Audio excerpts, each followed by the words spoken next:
రాజ్యసభ అభ్యర్థుల ఎంపికలో వైసీపీ వేసుకున్న ఈక్వేషన్స్ ఏంటి? ముందుగా అనుకున్న ఈక్వేషన్స్ లో వచ్చిన మార్పులేంటి?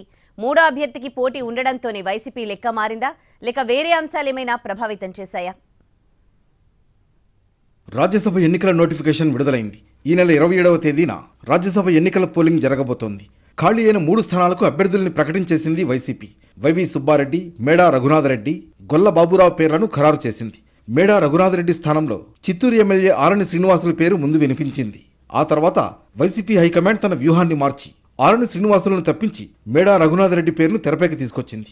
ఇద్దరు రెడ్డి సామాజిక వర్గానికి చెందిన వారికి ఎట్టి పరిస్థితుల్లోనూ ఇవ్వరనే అంతా భావించారు. అందరి అంచనాలను తలకిందులు చేస్తూ ఇద్దరు రెడ్లు, ఎస్సీ సామాజిక వర్గానికి చెందిన ఒకరిని ఎంపిక చేశారు సీఎం జగన్.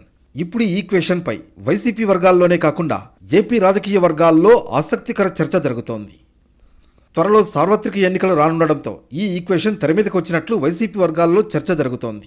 పార్టీ ఆవిర్భావం నుంచి పార్టీకి విశేష సేవలందించిన వైవి సుబ్బారెడ్డికి రాజ్యసభ టికెట్ ఇస్తామని హామీ గతంలోనే ఉంది. అదీ కాకుండా వైవి సుబ్బారెడ్డి తనయుడు విక్రాంత్ రెడ్డి ఒంగోలు ఎంపీగా పోటీ చేస్తారని ప్రచారం జరిగింది. రకరకాల ఈక్వేషన్లు తెరపైకి రావడంతో విక్రాంత్ రెడ్డికి ఎంపీ టికెట్ ఇవ్వడం సాధ్యపడలేదు. దీంతో వైవి సుబ్బారెడ్డికి రాజ్యసభ ఛాన్స్ దక్కింది. ఆరణి శ్రీనివాసుల స్థానంలో మేడా రఘునాథరెడ్డి పేరు తెరమీదకి రావడం కూడా ఆసక్తికరమైన ఈక్వేషన్. ఆరణి శ్రీనివాసులు ఉమ్మారెడ్డి వెంకటేశ్వర్లు తనయుడికి వియ్యంకుడు. ఉమ్మారెడ్డి తనయుడు ఉమ్మారెడ్డి వెంకటరమణకు గుంటూరు లోక్సభ స్థానం కేటాయించింది. దీంతో ఒకే ఫ్యామిలీకి చెందిన ఆరణి శ్రీనివాసులను పక్కన పెట్టినట్లు సమాచారం. మేడా రఘునాథరెడ్డి పేరును ఎవరూ ఊహించలేదు. కొంతకాలం క్రితం ప్రచారం జరిగిన ఇద్దరు రెడ్లకు ఒకేసారి రాజ్యసభ టికెట్ ఇస్తారా అని అందరూ అనుమానం వ్యక్తం చేశారు. రాజంపేట సిట్టింగ్ ఎమ్మెల్యేగా ఉన్న మేడా మల్లికార్జున రెడ్డికి ఈసారి టికెట్ ఇవ్వలేదు. ఆయన స్థానంలో ఆకేపాటి అమర్నాథ్ రెడ్డికి టికెట్ ఖరారు చేశారు. దీంతో మల్లికార్జున రెడ్డి ఫ్యామిలీని రాజ్యసభకు పంపాలని సీఎం జగన్ నిర్ణయించుకున్నట్లు సమాచారం.